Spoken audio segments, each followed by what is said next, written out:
Hey guys, it's me, Jess, and I want to talk to you today about the everyday. You know, I have everyday success together informing and inspiring others. I do that with Maureen Ty.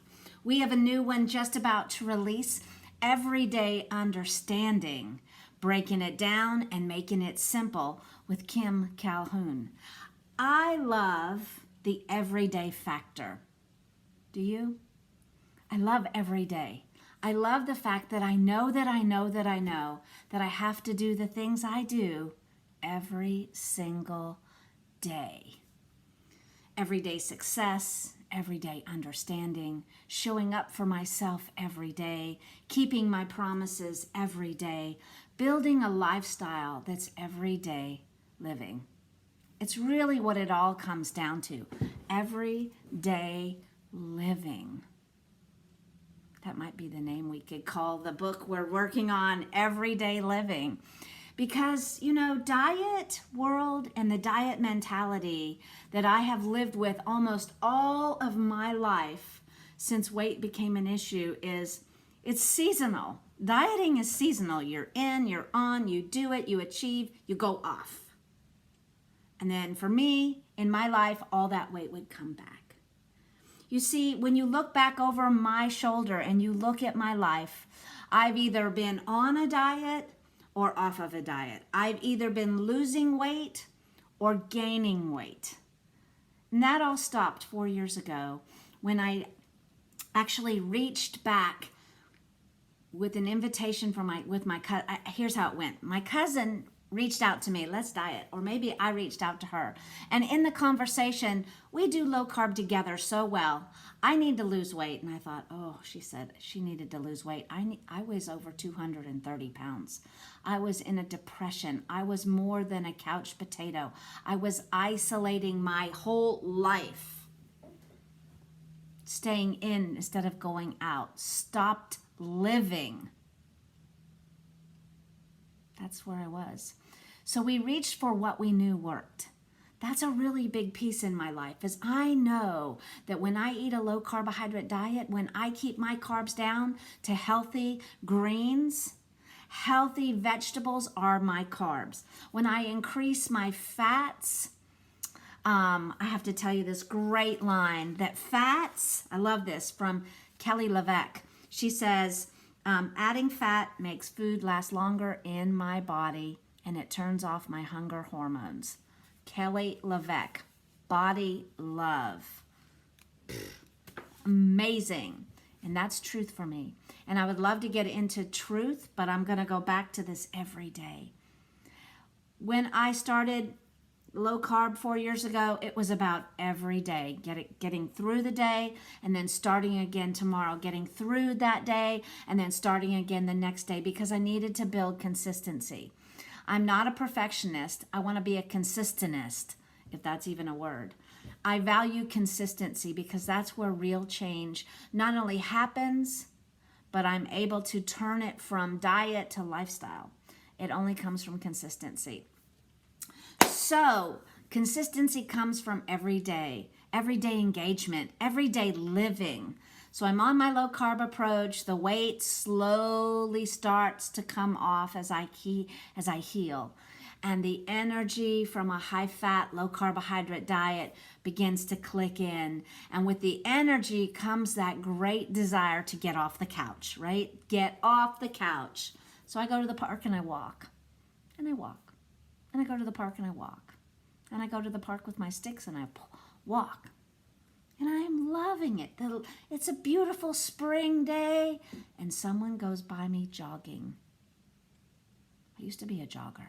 So guess who gets back on her running shoes instead of her walking shoes and takes off trotting.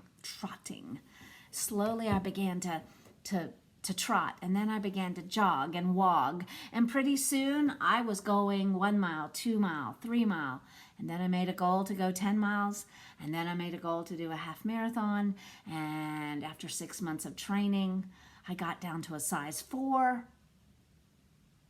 and I did 2 half marathons. Pretty incredible. At that point, it was an 85-pound weight loss. and I was exercising and engaged in my life every single day. So that's pretty much that transformative season I was in. That was 2015. That whole year, all of those things were happening. But let's go back to the word every day, because every day I would get up and I accepted and submitted to a few truths I'd come to. For me, here's the bottom line. I can't go back to the controlling carbs I was eating. Not at a wedding, not at a reunion, not on vacation, because I never came back from those events when I did it that way before. So the truth for me is I can't go back. The truth for me personally is I need to burn the bridge. That's not the case for everyone. The younger you are, the more you can go back to certain carbs and eat them carefully and in a limited way, maybe with some good boundaries around them. But you know what? Here's another truth about me, is I don't keep my promises with the boundaries when I get around the carbs. It's like you can have the carbs or you can keep your boundaries, but I could never seem to quite do both.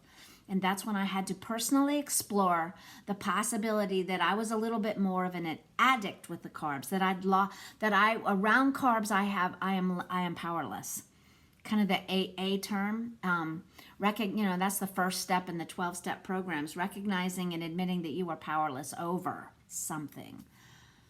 I call them controlling carbs. And when I removed controlling food, guess what? I got my control back. That is the bottom line. And not only that, but I took it a step further and I accepted that truth, and now I daily submit to it. That's really what this book needs to be all about. I removed controlling foods and I got my control back. I came to acceptance and submission. I accept that as my personal truth, and it's actually set me free. And I submit to that daily, every day. Could be everyday submission, everyday truth and submission. It's now 4 years later. I help people all the time. I am slowly becoming a wellness expert, slowly. I am a personal trainer. I am still in the fitness industry, and I help people all the time, sharing my truth and my story so that others can possibly find what I've found. Along the way, there's a few things that have really made a major difference, because when you change your food and you begin to live again and you find yourself and you start to get involved with, life, you bump into areas that are like big black pits of lack of confidence, lack of self-control. They're still there. You have to begin to reestablish self-control. You have to begin to reestablish self-confidence. And those things, especially self-confidence, confidence is earned. So take the stairs. That's my motto. Confidence is earned, so take the stairs. Confidence is earned, so say yes to this opportunity. Confidence is earned, say yes to that opportunity. Confidence is earned, get up and do it. So one of the things that I've really become passionate about is how to help people kind of rehabilitate their self-control and really rehabilitate themselves and their self-confidence by giving them tools that if they will begin to employ, they will begin to grow and change. You see, when you eat to the point of obesity and food becomes your life, let me tell you a story. One time we had a big church gala, and at that gala were a ton of my friends, and I had my keto friends over here that were going over their food and what was in that sauce, because they struggled so bad with sugars and they had gotten them out and they could not afford to stumble back into them. So I had that little group circling me. I had the people that were watching everything I ate at the beautiful dinner And what is she doing? What is she going to do with that? How about those carrots? Oh, she moved them to the side.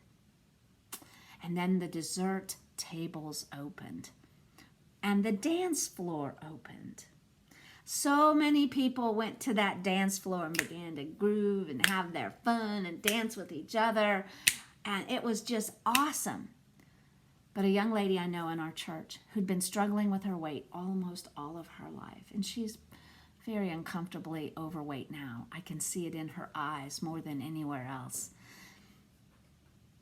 She had gone directly to the dessert table. And there were like 4 kinds of desserts.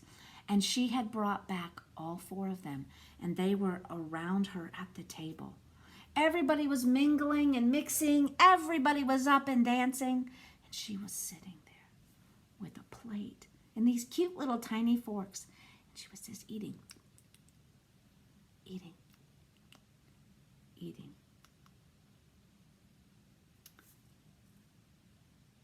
That was me too. I didn't do that. I have done that. Food had become everything. It was my friend, my companion, my lover. It was my comfort. It was my Band-Aid. It was my entertainment. So I completely understood that her whole world had gotten down to each of these 4 desserts. Everything was about that. And that person, that type of person who gets that wound up in the orbit of their food, starts letting go of life. And one day, when they've made the shift back to clean whole foods, they wake up and they don't know who they are. And they've forgotten how to do certain things. So they must go about the job of rehabilitating themselves. Find your food. Find your life. Live. Find your food. Find your life. Live. It's scary to find your food and have to maybe eliminate certain foods from your diet because you can't control them. Or maybe you eliminate them for a season and then reintroduce and see if you can control. That's a big one with Whole30.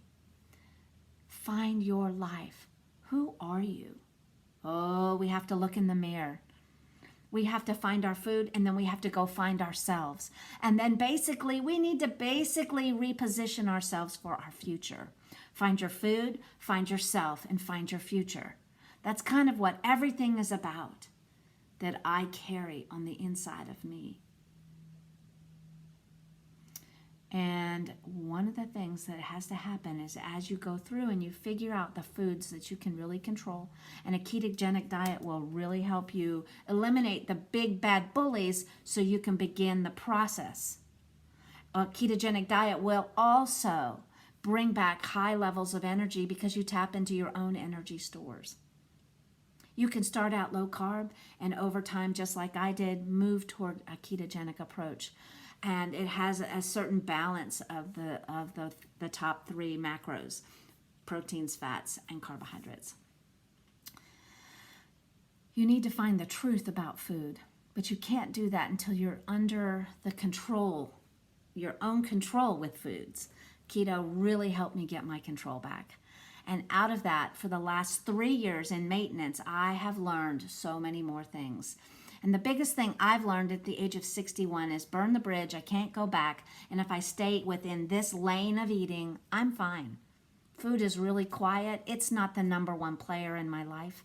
I've also gone back to facing myself, facing this truth, and finding purpose and life all over again. And now I've turned myself toward my future. And my future is helping others. My future is helping you help others. My future is being in alignment with others who on a national or maybe international level are helping others with the science of the food, with the science of the macros, with the science of low carb and a ketogenic approach or a Whole30 approach. You know, when you remove controlling foods, everything is going to change. That's the truth.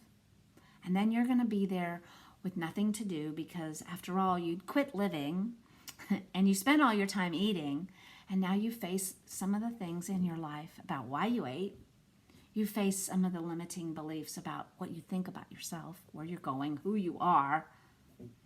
And you shift to growth mentality. And you pick up tools like, I can do 10 minutes. And you begin to rehabilitate yourself so that you can face your future. And if you are a person of faith, you were saved for a reason. You have been called.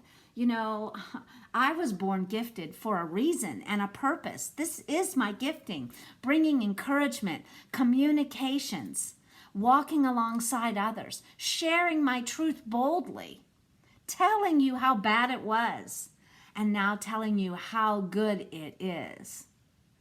We're writing a book. It's going to be a village effort. There's no other way around it because I can't write by myself all day long. We're writing a book. I don't even know the name of this book. But the person and the people looking at this today, you are my team. You are the people who are going to help me get this together and get this message ready for others. Because I believe I have found my food. I have found myself, and I'm living. I'm living on purpose, for purpose. Find your food, find your life, figure out who you are, find your gifts and talents that are in you already. Learn to rehabilitate your self-control. Learn to rehabilitate your self-confidence. Get up and get involved with something bigger than yourself, and you will begin to live. And in that, you will find purpose.